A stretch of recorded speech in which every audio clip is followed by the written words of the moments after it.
Hello, my incredible English learners, and welcome back to Best English Podcast.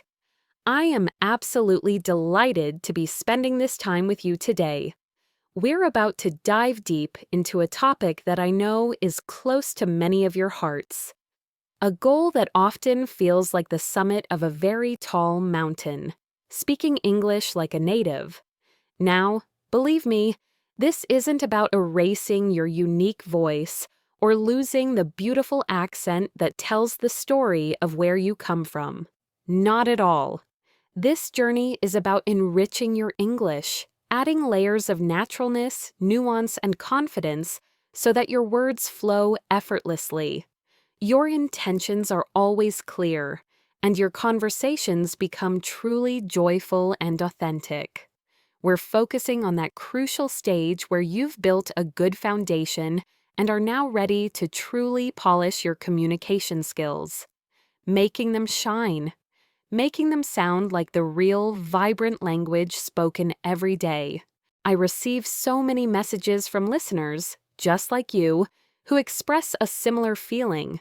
They say things like, "I can read complex articles and my grammar is pretty solid, but when I open my mouth, I still feel a bit robotic," or "I know the words, but I don't know how to put them together in a way that sounds natural, like a native speaker would." Perhaps you've felt that moment of hesitation, that slight disconnect, even when you know you have the right vocabulary. These are perfectly normal feelings, and they highlight a crucial point. Language isn't just about single words or grammar rules. It's a living, breathing thing, full of rhythm, emotion, and hidden connections. It's about the art of conversation, the dance of ideas, and the subtle ways we show our thoughts and feelings, often without even realizing it. Let me paint a picture for you. Imagine a brilliant young woman named Leah from South Korea. Leah had an almost perfect score on her English proficiency exams. Her vocabulary was extensive, her grammar impeccable. She could write essays that would impress any professor.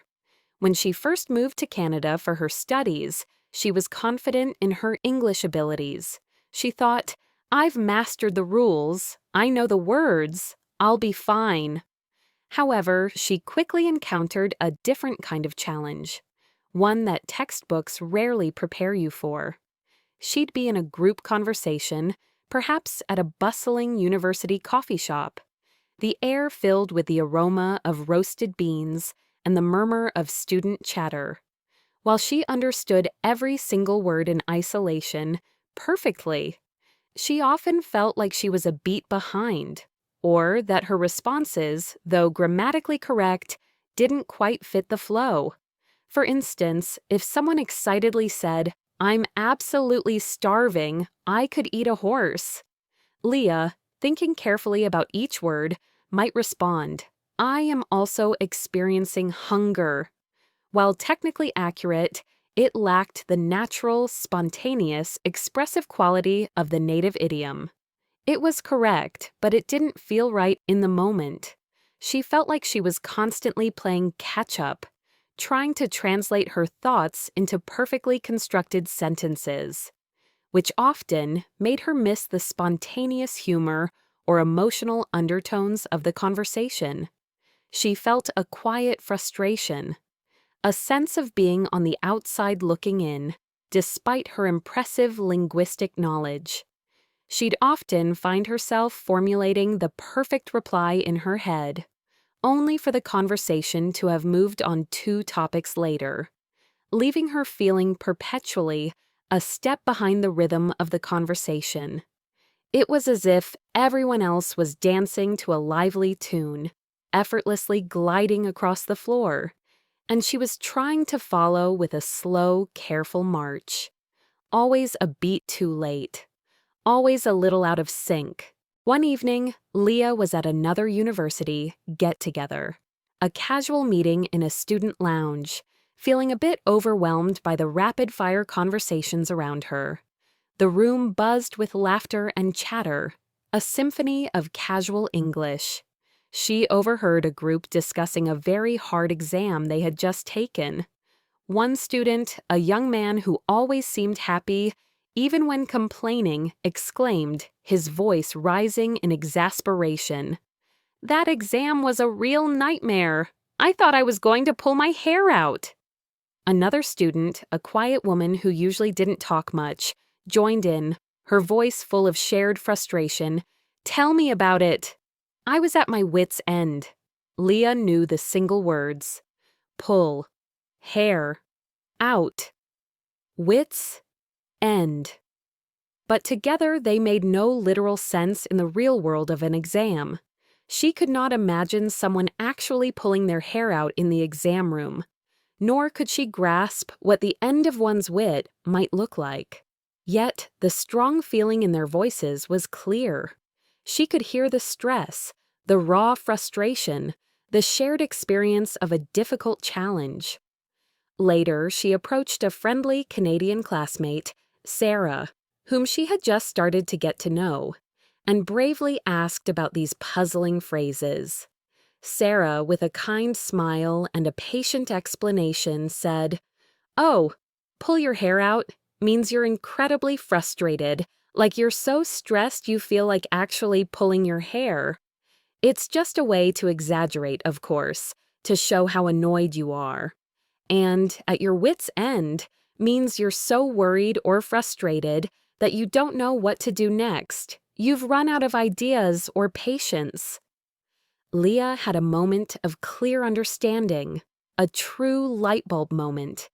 It was not just about knowing what words meant, but how they were used to show a deeper, more understandable feeling, a common human experience of frustration. This experience started a new way of learning for Leah. She started listening not just for single words, but for these chunks of language, these common phrases that painted a clearer picture of feeling. She realized that native speakers often talk in these ready-made units, these blocks of thought, instead of building every sentence word by word. It was like discovering that a whole paragraph, a complex emotion, could be expressed in a single, powerful phrase, instantly understood by others. So, how do we begin to speak English more naturally? A big part of speaking like a native involves moving past single words and learning what we call chunks of language. Think of phrases like "on the other hand," "it goes without saying," or "I couldn't agree more." These are not just random groups of words. They work as single units of meaning that native speakers use easily. They are like ready-made thoughts, perfectly formed and ready to be used in conversation, saving time and making speech flow smoothly. When Leah heard "pull my hair out," she understood it was a complete thought, a feeling, said in a short, natural way. It was one clear idea, not many small pieces. It was a complete expression of intense frustration, a feeling she instantly recognized. Let's try a quick exercise together right now. I'm going to give you a slightly formal or less common way of saying something, and I want you to think about how a native speaker might say it more naturally in everyday talk. Are you ready? Here's the first one. Instead of saying, "I am experiencing a sensation of extreme fatigue," how would a native speaker more naturally say that? Letting your mind search for the most common and comfortable phrase. Did you think of something like, "I'm absolutely exhausted," or "I'm wiped out," or "I'm dead tired"? Wonderful. Each of those captures the feeling perfectly, but with a much more natural conversational tone. That's exactly the kind of change in thinking we're aiming for. It's about finding the common, everyday way to express a feeling, the way people actually talk in real life, not just in textbooks. Let's try another one. If you want to say, "I am considering the possibility of taking a brief period of rest," How would you make that sound more natural and conversational? Something you'd hear a friend say? Letting the words form in your mind. Perhaps you thought of, I'm thinking about taking a short break, or I might just take a quick rest. See how much smoother and more human-like that feels? It's about learning these common ways of speaking and making them your own. It's about moving from formal, textbook English to the living, breathing language of daily talk, where ease and flow are highly valued. This leads us perfectly into the idea of collocations.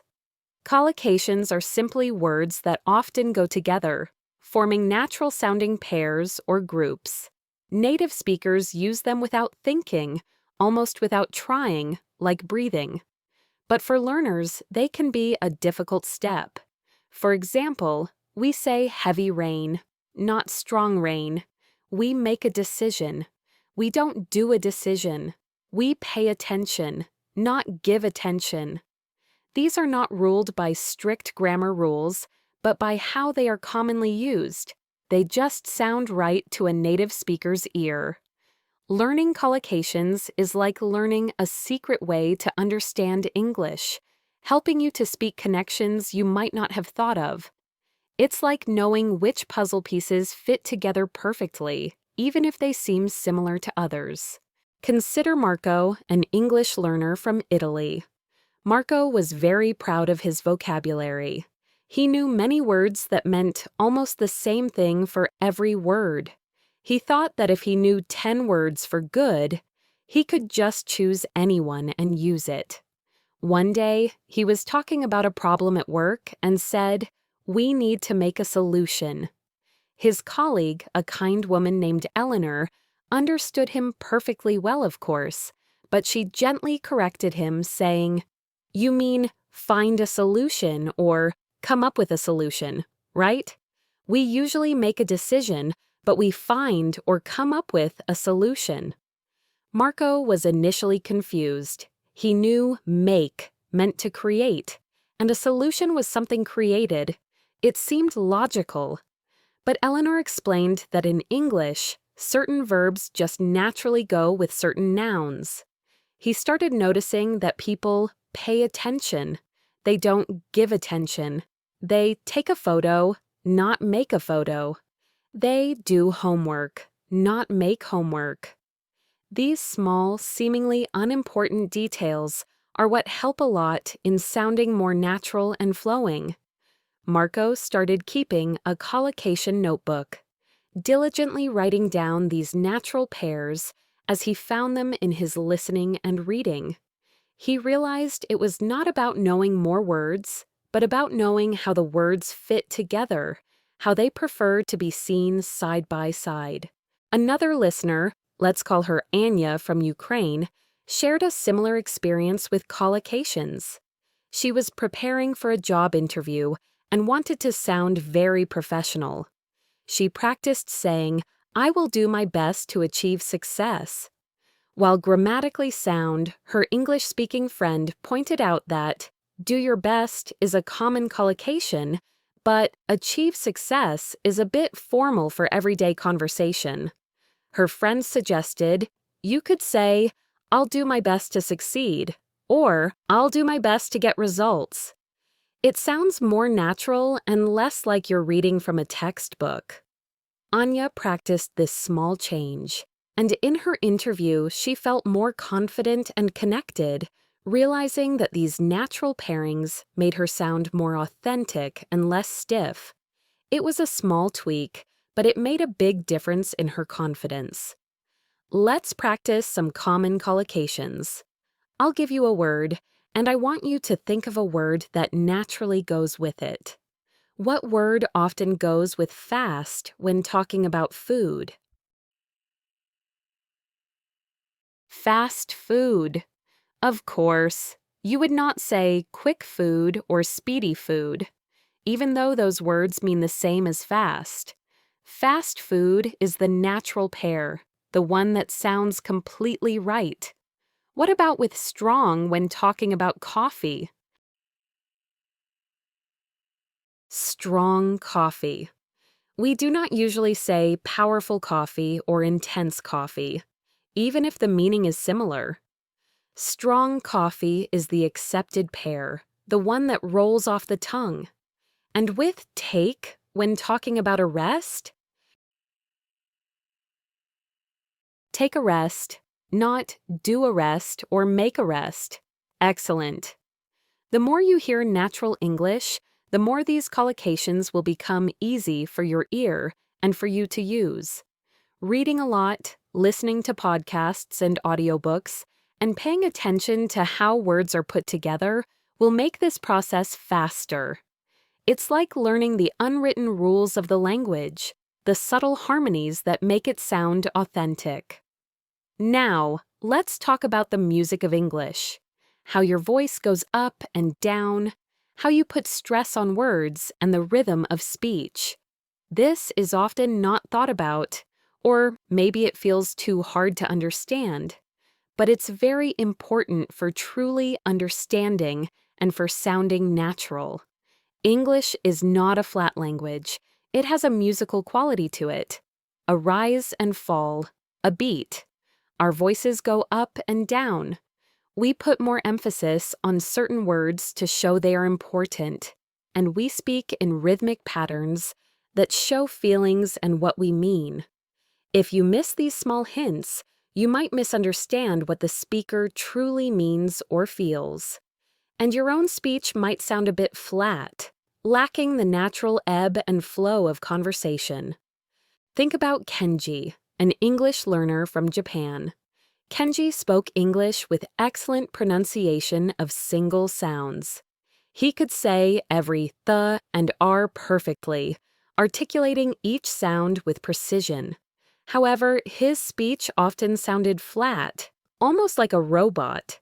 He found that even when he asked a question, it sometimes sounded like a statement to him, which caused confusion.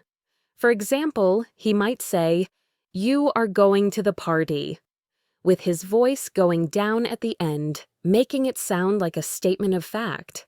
But if he intended to ask, "You are going to the party?" his voice needed to go up at the end, indicating a question. This small difference in how the voice sounds completely changes the meaning from a simple fact to a real question or even surprise. People would often answer him as if he had just said something, instead of asking, because he could not quite make his voice go up in his questions. He was technically correct, but musically he was off-key. Kenji's big step forward came when he started actively listening to how native speakers use their voices. He noticed that questions often have a rising voice at the end, while statements usually have a falling voice at the end.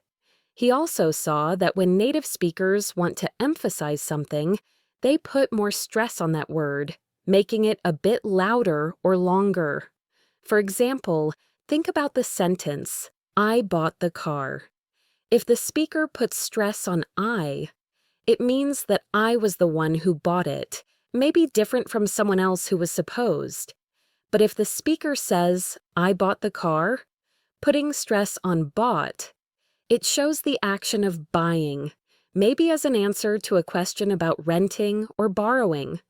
And if the speaker says, "I bought the car," putting stress on car, it means they bought that specific thing, maybe not a bicycle or a house. The meaning changes completely based on which word is emphasized, even though the words themselves stay the same.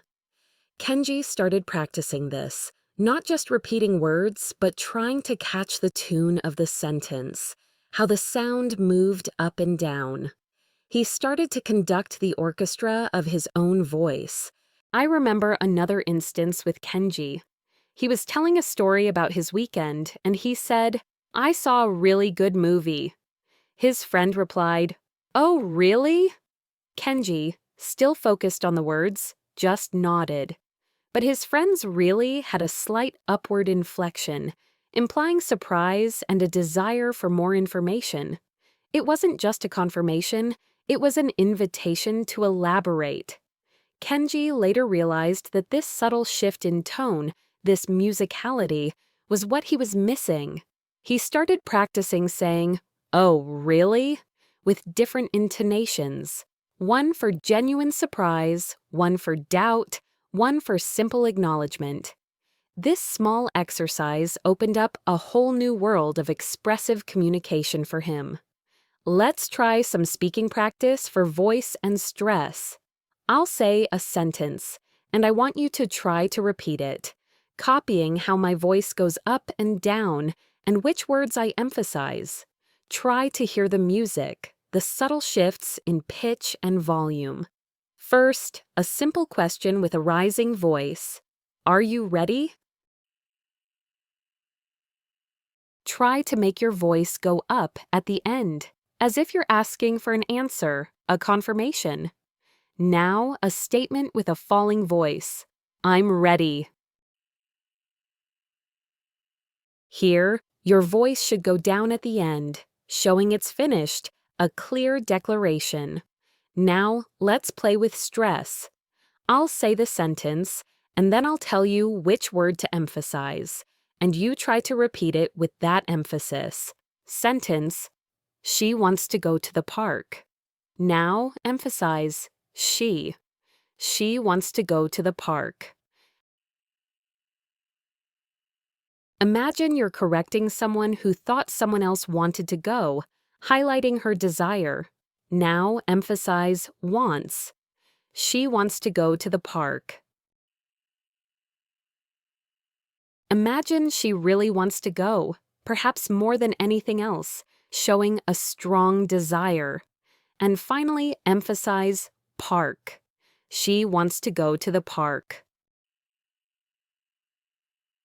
Imagine she wants to go to the park specifically, not the cinema or the library, pinpointing the destination. This practice, often called shadowing, is very powerful for both listening and speaking. It trains your ear to hear the small details of English sound and trains your mouth to make them. It's like learning to play a musical instrument. You have to practice the notes and the rhythm, the dynamics, and the phrasing. Even just 5 to 10 minutes of shadowing every day can make a clear difference in your ability to speak with natural rhythm and flow. You'll start to feel the language in your mouth in a new way, which in turn helps you sound more natural, more like a native speaker. Next up, let's talk about the human touch, common phrases, informal words, and everyday ways of speaking. This is where English truly becomes alive, where personality and culture are woven into the very way people talk.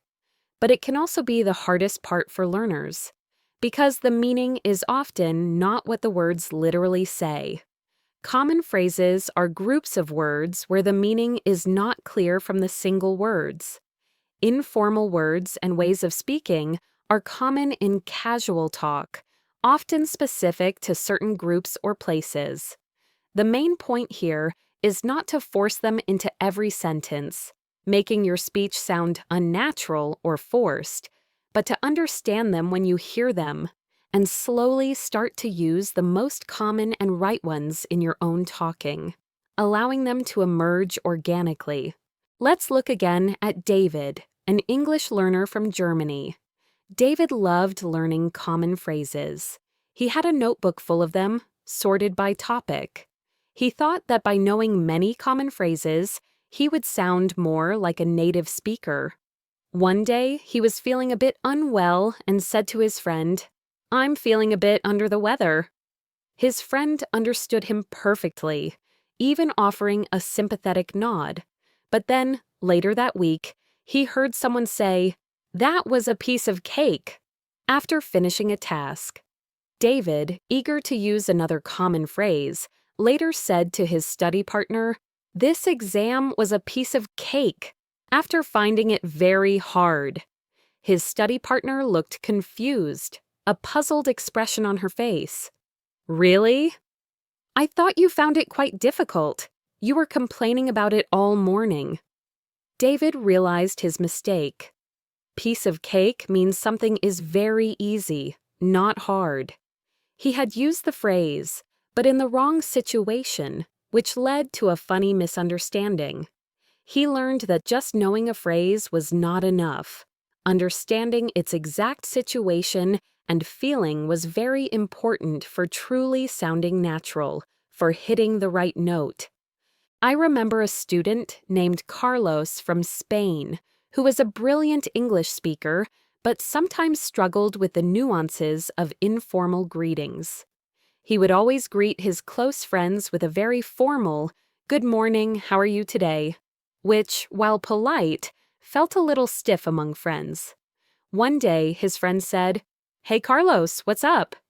Carlos, trying to be correct, replied, "Nothing is up." "The ceiling is up."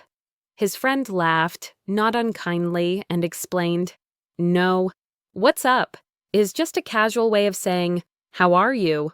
or 'What's new?'" Carlos had a good laugh too, and from that day on, he started listening for these relaxed greetings. Soon, he was effortlessly saying, "How's it going?" or "Long time no see," and feeling much more connected in his casual conversations.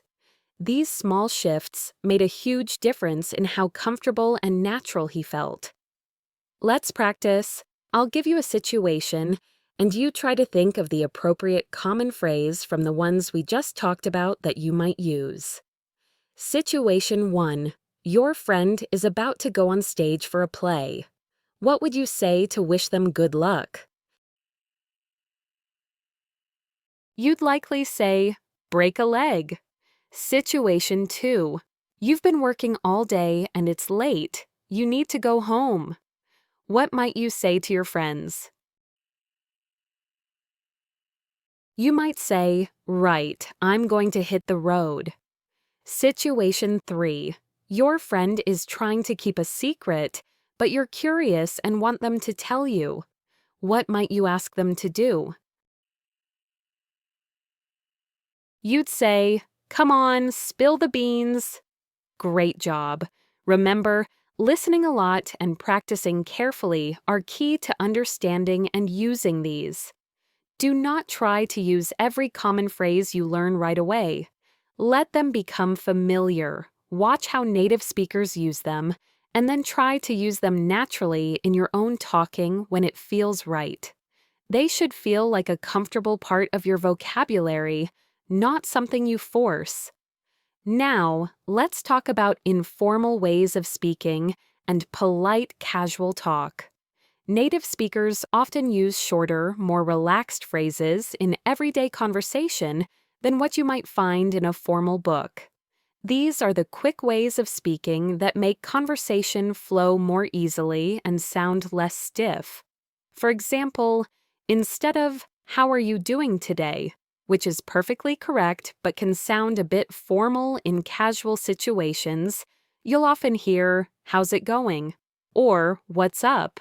or "All right." In British English, which is often used as a greeting, not always a question that needs a detailed answer. These are the linguistic equivalent of a casual wave versus a formal bow. Sarah, Leah's Canadian friend, noticed that Leah often used very formal greetings and answers. Leah would say, "It is a pleasure to make your acquaintance," when meeting someone new, which is nice but very formal for a casual student meeting. Sarah explained, "You know, in casual places, we often just say, 'Hey,' or 'How's it going?' or 'Nice to meet you.' It's less of a formal statement and more of a friendly way to say hello, a way to start the talk, a simple opening to conversation." She also taught Leah phrases like "no worries" instead of "you're welcome" or "it's no problem," which sounds much more natural and relaxed in many situations. Leah started trying to use these, and she found that they immediately made her feel more connected to her friends, like she was truly part of the group. She felt less like an outsider just watching the talk and more like someone actively taking part, effortlessly blending in. Try these out. Imagine you're greeting a friend casually whom you see often. What might you say? Perhaps, "Hey, how's it going?" Or "What's up?" Or "Long time no see." Each of these carries a different nuance of familiarity and casualness. Now, imagine someone thanks you for a small favor, like holding a door for them. What's a natural, informal answer you might give? "No worries," or "No problem," or "Any time." These are all common and friendly ways to acknowledge thanks without being overly formal. These small changes in language can make a big difference in how natural and easy to understand your spoken English sounds. They show that you are comfortable with the informal way of speaking English, which is a big step towards sounding like a native. It's about knowing when to be formal and when to relax your language. Moving on, let's talk about something that often makes learners feel unsure: small words people say when they pause, and silent moments in talk. These are the ums, uhs, likes, and you knows that are often heard in native speech. While we do not want to use them too much so they become distracting, understanding their purpose is part of understanding natural, unplanned talk. They work as short pauses for thinking, signs that you are still talking and have not finished your thought, or ways to check if the listener is following along. They are not necessarily signs of struggling, but rather natural components of spontaneous speech. My friend Chloe, the native speaker Leah met in London, once explained this to a learner named Sam. Sam was worried about using or like because he was taught in his English class that it was bad English and showed that he was unsure or did not know enough words. He felt embarrassed every time one slipped out. Chloe laughed kindly and said, "Oh, we all do it." Seriously. Sometimes just means I'm thinking about what to say next, trying to find the right word or phrase. It's a natural pause, and can be a way to say, "Are you with me?" Or "Do you understand what I mean?" It's part of the natural music of speech, especially when you're talking freely and not reading from a paper. She pointed out that if someone speaks too perfectly, without any natural pauses or small words, it can sometimes sound unnatural, almost like they are practicing a script rather than having a genuine conversation. The goal is not to add these small words if you do not use them, but to know that they are a natural part of unplanned talk and not a sign of bad English. When you hear a native speaker use them, understand that they are likely just pausing to think, or asking for agreement, not struggling for words in a bad way. This understanding will make you feel less worried if you find yourself using them naturally, and it will help you better understand the flow of native talk. It's about accepting the small imperfections that make human speech, human and authentic. Let's move on to showing feelings and opinions in a natural way. This is where your English can truly become lively and human, where you can show all your different feelings and thoughts. Moving past simple "I am happy" or "I am sad" opens up many ways to express yourself. Native speakers use a rich mix of action words, descriptive words, and common phrases to show the exact shade of their feelings, making their talk much more clear and easy to relate to. When you use these, your own speech will sound much more natural and expressive, painting a vivid picture for your listener. Think about Ben, an English learner from Brazil. Ben was trying to show his frustration about a difficult project at his internship. He kept saying, "I am very frustrated with this project." While clear, it did not have the strong feeling, the emotional power of a native speaker's way of speaking. When he started trying to say, This project is driving me crazy, or I'm pulling my hair out over this, or it's a real headache. He found these phrases showed a much stronger sense of being very annoyed. His colleagues immediately understood the depth of his feeling, not just the fact of his frustration. Similarly, for joy, instead of just, I am happy, you might say, I'm over the moon, or I'm thrilled to bits, or I'm walking on air. For anger, instead of I am angry, you might say, I'm furious, I'm seeing red, or I'm boiling mad. For sadness, I'm feeling a bit down, or I'm gutted if it's very strong.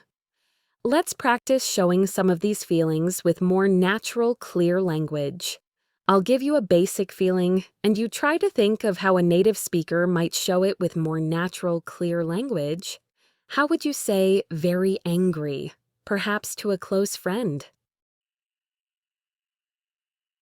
You might say, I'm furious, or I'm seeing red, or I'm boiling mad. Each of these shows a slightly different level of anger, from strong and intense to a feeling of uncontrollable rage. How about very surprised? Imagine you just heard some shocking news.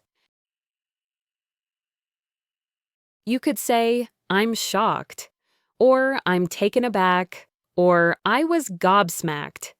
The last one, gobsmacked, is a great informal British English phrase for being extremely surprised, where your mouth literally drops open in astonishment. And very tired? After a long, hard day.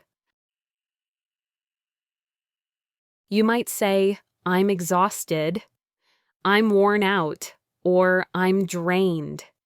Drained means not just physical tiredness, but a complete lack of energy, as if all your energy has been taken away, leaving you empty. By learning more words for feelings and learning to use these common ways of speaking, you will be able to show your feelings with much more realness and power. It helps you to give a clearer picture of what you are feeling inside, connecting more deeply with your listener. Now, let's change our focus to some more advanced ways and the right way of thinking for English learners aiming to truly speak English like a native. These are not about learning more rules, but about changing how you interact with the language, becoming more active and observant. First, active listening for small details. This goes beyond just understanding the words. It means paying attention to the tone of voice, the situation, the speaker's body movements if you are watching them, and even what is not directly said. It's about figuring out the meaning, reading between the lines, and understanding the unspoken hints that are so important in human talk. This helps you to respond more naturally and appropriately. Remember Leah's experience in the London market, which we briefly talked about earlier? Let's add more to that. Leah was at first just trying to understand the words the cheese seller was saying. He was a lively person, full of energy, with a strong local accent, which made his speech quite hard to follow. He told her, with a wink and a happy laugh, "This cheddar, dear, it's the dog's bollocks." Leah paused. She knew dog and bollocks as single words, but together they made no literal sense. Her dictionary would not help here. But the seller's big smile, his excited movement towards the cheese, and the way he said it with such strong belief, with a sparkle in his eye, told her it must be something very good. She laughed softly, feeling the humor, and asked, "Is that a good thing?" He laughed loudly, hitting his leg. "The best, my dear. It means it's absolutely top-notch. Couldn't be better." Leah realized that the literal meaning was not important. The situation, the seller's excitement, his body language, and the general positive feeling were the real clues. She learned that day that the dog's bollocks, a very informal British phrase, means something is excellent or the best. She also noticed how he used dear and my dear as kind ways to talk to her, which added to the friendly, human feeling of their talk, making her feel welcome and part of the local way of life. This kind of active, understanding listening is very important for speaking naturally. It's about reading between the lines and understanding the culture woven into the language, not just the dictionary meanings. Another listener, Hiroshi from Japan, told me about a time he was at a casual gathering and someone made a sarcastic comment. He initially took it literally and was confused. Someone said, "Oh, that's just great," after spilling coffee. Hiroshi explained. I thought they were genuinely happy about the coffee spill, which made no sense. His friend later clarified that the tone and context indicated sarcasm, meaning the opposite of the literal words. It was a light bulb moment, Hiroshi said. I started paying attention not just to the words, but to the way they were said, the facial expressions, the whole picture. It changed everything. This shows how crucial active listening is for truly understanding native speakers. To practice this, try watching short video clips of interviews or casual talks in English without immediately looking up every new word. Instead, try to guess the speaker's mood, their attitude, or what they mean by their words based on their tone, how they look, and the general situation. Then, try to summarize what you think they meant. This trains your ears and your natural understanding, making you a better speaker because you can respond more appropriately, showing you truly understood. Next, let's talk about the power of storytelling, a truly human way of talking. When we tell stories, our language becomes more active, more interesting, and naturally more expressive. It's not just about giving facts, it's about sharing an experience, inviting your listener into your world. And when you can tell stories well, you sound much more natural, engaging, and confident. I remember when I was learning a new language myself, I found it very hard to tell a simple short story. I could say facts, but I could not paint a picture with my words. I'd say, I went to the store, I bought bread, it was raining. It was true, completely correct, but very boring. It did not show any feeling or excitement. A friend suggested I try to add details about senses and feelings to make it an experience for the listener. So I started again. The other day, I bravely faced the pouring rain to rush to the bakery. The smell of fresh, warm bread hit me like a wave as soon as I walked in, and I felt a little shiver of pure happiness. See the difference? It was not just what happened, but how it happened and how I felt about it. This change made the foreign language feel much more alive to me, and it made my stories much more interesting to others. For you, as an English learner, try this. Choose a small, everyday event. Maybe it's your morning trip to work, or a funny thing your pet did, or a short, interesting talk you had with someone. Now, try to tell that story in English, either to yourself, to a friend, or even recording it on your phone. Focus on descriptive words for actions and descriptions. Instead of walked, try strolled, rushed, walked slowly, moved in a winding way. Instead of said, try whispered, shouted, mumbled, cried out. These words add color and movement to a story, making it more vivid. Details for your senses. What did you see, hear, smell, taste, feel? The sun was very hot. I heard the far-off sound of thunder. The smell of fresh coffee filled the air. These details bring the story to life, making it more immersive for your listener. Emotions. How did you feel during the event? Use those expressive words for feelings we just talked about. I felt a sudden burst of excitement. I was completely confused. A feeling of calm came over me. Expressing your feelings makes your story more relatable and human. A beginning, middle, and end. Even a tiny story has a structure. Set the scene, describe the main event, and then finish with the result or your feeling about it.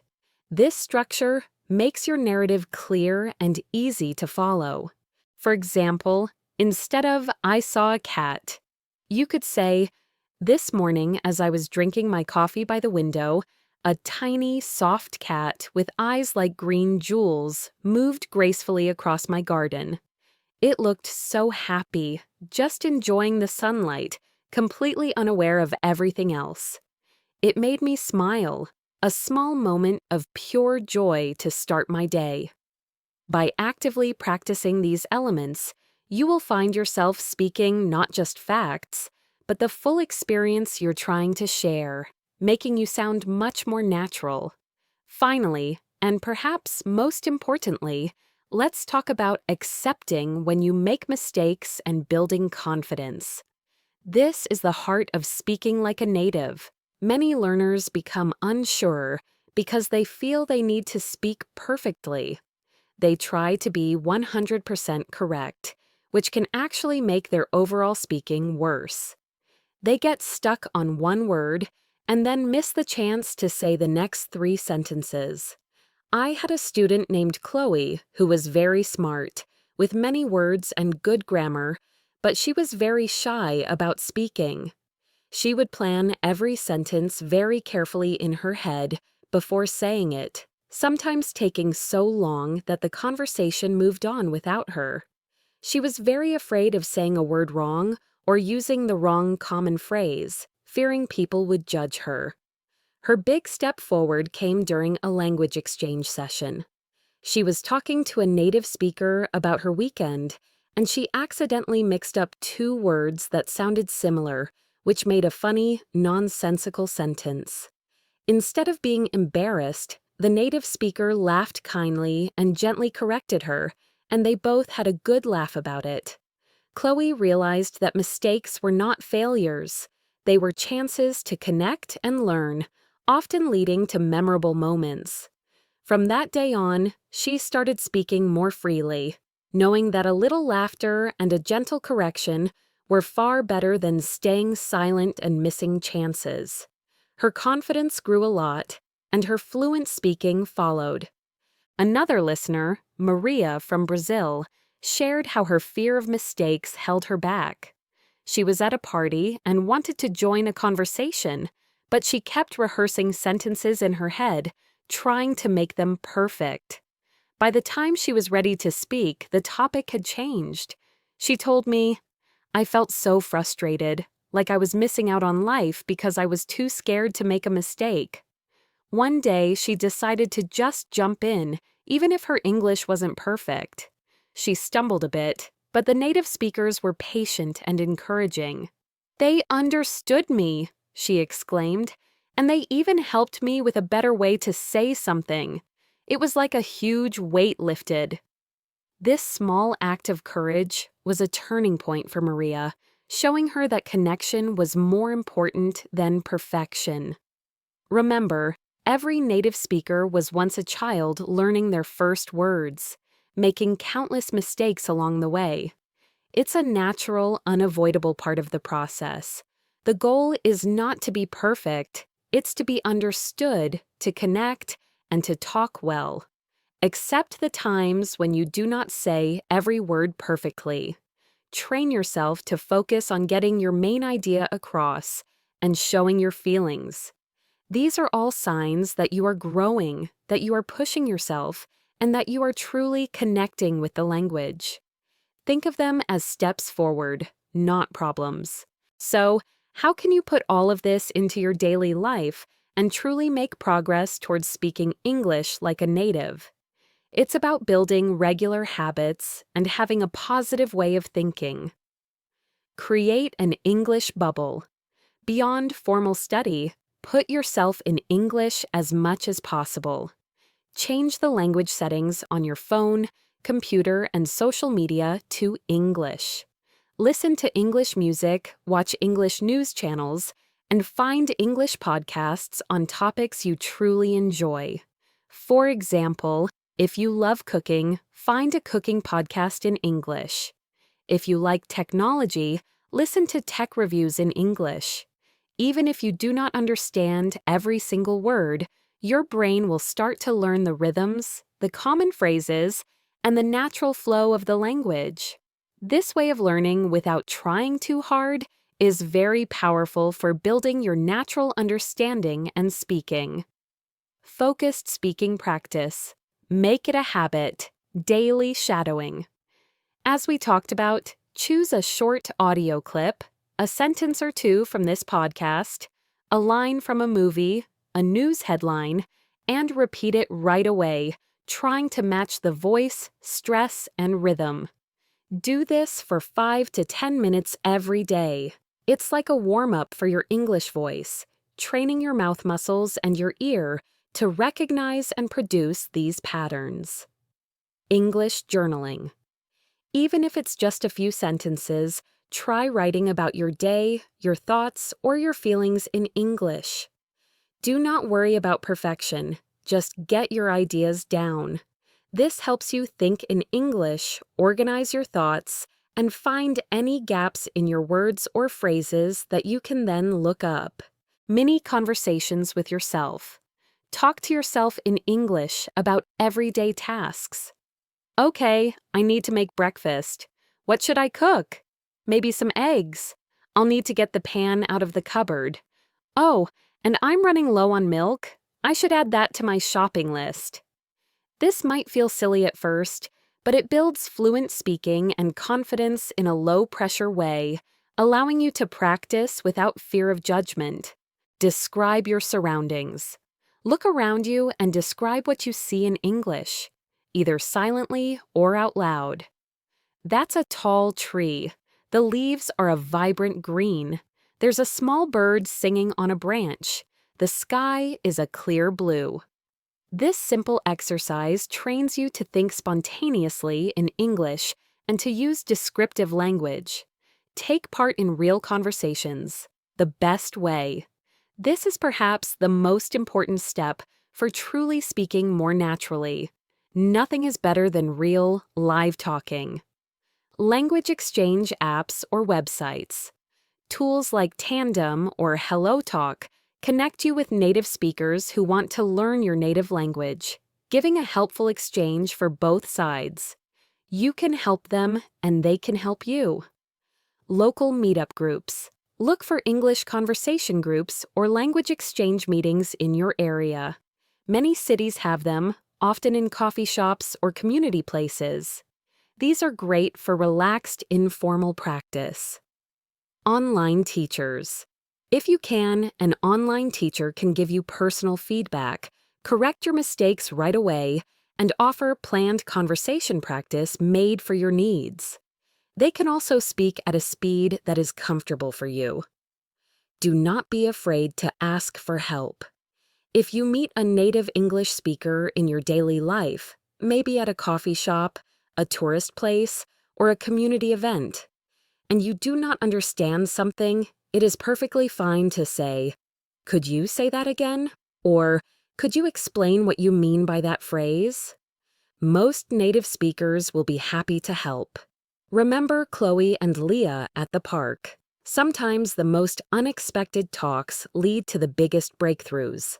Read a lot and listen to audiobooks at the same time. Choose books or articles that you truly find interesting. Do not pick something too hard that will make you frustrated. If possible, find the audiobook version and listen while you read the written words. This helps connect the written word with how it sounds, making both your reading understanding and your ability to recognize words when spoken better. You will start to notice how sentences are built, how words flow together naturally, and how voice is used to show meaning. Pay attention to your own language.